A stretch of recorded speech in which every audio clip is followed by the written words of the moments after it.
03 20 20 38 61 21055. Baik, saya akan menjelaskan materi tentang masalah-masalah ekonomi makro, pengangguran dan inflasi dalam makroekonomi Islam.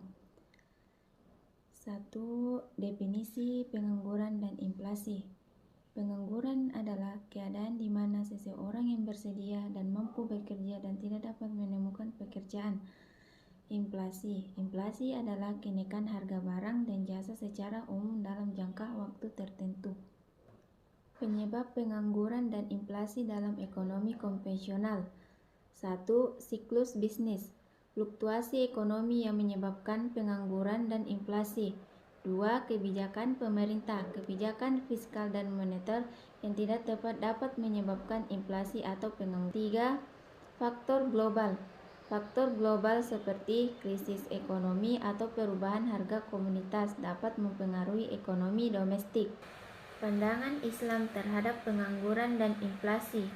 Pengangguran. Istilah pengangguran sebagai masalah serius karena menghambat seseorang untuk memenuhi kebutuhan dan berperan dalam masyarakat. Inflasi. Islam melarang inflasi yang berlebihan karena merugikan masyarakat, terutama kaum miskin. Instrumen makroekonomi Islam untuk mengatasi pengangguran. Zakat. Zakat berfungsi untuk membantu orang miskin dan menciptakan lapangan kerja baru. Wakalah. Sistem wakalah dapat memfasilitasi penciptaan usaha dan peluang kerja baru. Qarhul Hasan, pinjaman tanpa bunga dapat mendorong usaha kecil dan menengah yang menciptakan lapangan kerja. Instrumen makroekonomi Islam untuk mengendalikan inflasi. 1. Kontrol uang beredar. Islam menganjurkan kontrol uang beredar melalui mekanisme ribawi. 2. Regulasi pasar. Mencegah monopoli dan persaingan tidak sehat dapat menyebabkan inflasi. 3. Zakat dan infak. Zakat dan infak membantu mengurangi ketimpangan dan meredam inflasi. Peran pemerintah dalam menangani pengangguran dan inflasi. 1. Mendorong investasi. Pemerintah perlu menciptakan iklim investasi dan kondusif untuk mendorong pertumbuhan ekonomi.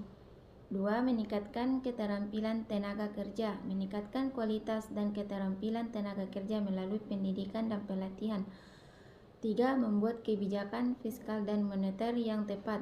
Kebijakan fiskal dan moneter yang tepat dapat meredam inflasi dan menciptakan lembaga kerja. Di kasus penerapan makroekonomi Islam. Studi ekonomi syariah di Indonesia. Pemerintah Indonesia telah menerapkan prinsip-prinsip ekonomi Islam dalam berbagai sektor. Bank Syariah di Indonesia telah berhasil dalam mengendalikan inflasi dan menciptakan lapangan kerja baru. Dana zakat. Badan Amil Zakat Nasional dapat mengalokasikan dana zakat untuk program pemberdayaan ekonomi. Kesimpulan dan saran. 1. Pentingnya makroekonomi Islam. Makroekonomi Islam menawarkan solusi yang lebih adil dan berkelanjutan. 2. Peningkatan kualitas tenaga kerja. Pemerintah perlu meningkatkan kualitas dan keterampilan tenaga kerja.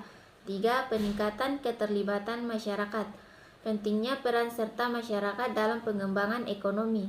Itulah tadi materi tentang masalah-masalah ekonomi makro, pengangguran dan inflasi dalam makroekonomi Islam. Wassalamualaikum warahmatullahi wabarakatuh.